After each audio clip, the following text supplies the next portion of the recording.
अशा प्रकारे हनुमंतरायाने पूर्ण ताकदीनिशी या ठिकाणी उड्डाण करण्याचा प्रयत्न या ठिकाणी केला. करवनी रामस्मरण सवंग केले उड्डाण हो.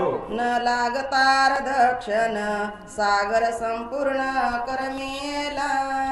राम नामाचा या ठिकाणी उच्चार केलाय.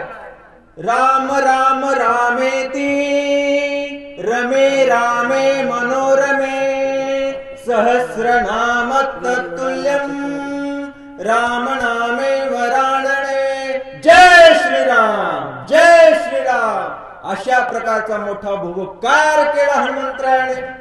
आणि एका अर्ध्या क्षणामध्ये ज्या वेळेस आपल्या पापणी लावते, पापणी लावण्यासाठी जो क्षण लागतो अर्धा क्षण लागतो, अर्ध्या क्षणामध्ये सागर पार केला हनुमंतरायाने उड्डाण केलेलं.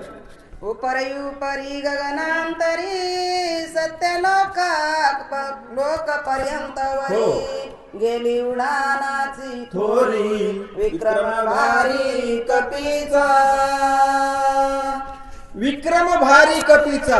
कारण या उड्डाणाची थोरी जी आहे ती गगनापर्यंत गेलेली आहे, सत्य लोकापर्यंत गेलेली आहे. हनुमंतरायाने अर्ध्या क्षणामध्ये समुद्र पार केलेला आहे.